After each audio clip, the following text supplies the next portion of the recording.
killed Suzanne Jovin? It's a question that still doesn't have an answer 27 years after that Yale student was found stabbed to death in New Haven. Fox 61's Suzanne Jovin shares her story tonight, a story that her loved ones and detectives hope people will keep sharing until her case is solved. 27 years ago, right here where I'm standing, someone viciously ended Suzanne Jovin's life.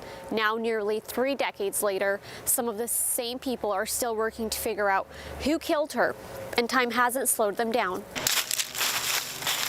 27 years of sunsets and sunrises that Jovin never got to see. She was so close to graduating. She was a senior studying political science and international studies at Yale University, and the person who robbed her of that future was never arrested. A real surprise, a shock, and I was really sorry that the case wasn't solved. Jim Hadler's lived in this neighborhood since 1990. His house is just yards away from the crime scene, and his memory of that week still stays in his mind. I remember the detectives coming down the next day, interviewing people and looking for evidence of a murder weapon, basically a knife. Those detectives working the case included New Haven's original police detective on the murder investigation, Ed Kendall. He met us where Jovin's body was found, hoping somebody watching the story hears him out. We ask anyone who might have information to please come forward and contact the New Haven Police Department.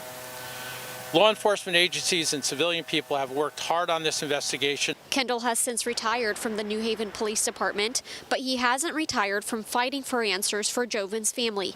And he's not alone. Other officers also haven't given up hope that this case can be cracked. We all are in contact. Even though we are retired, most of us, we still talk and try to develop new information for the case. The case is now being handled by the New Haven State's Attorney's Office. While decades have passed since the case opened, they refuse to give up. That year in 1998, there were 15 murders in New Haven.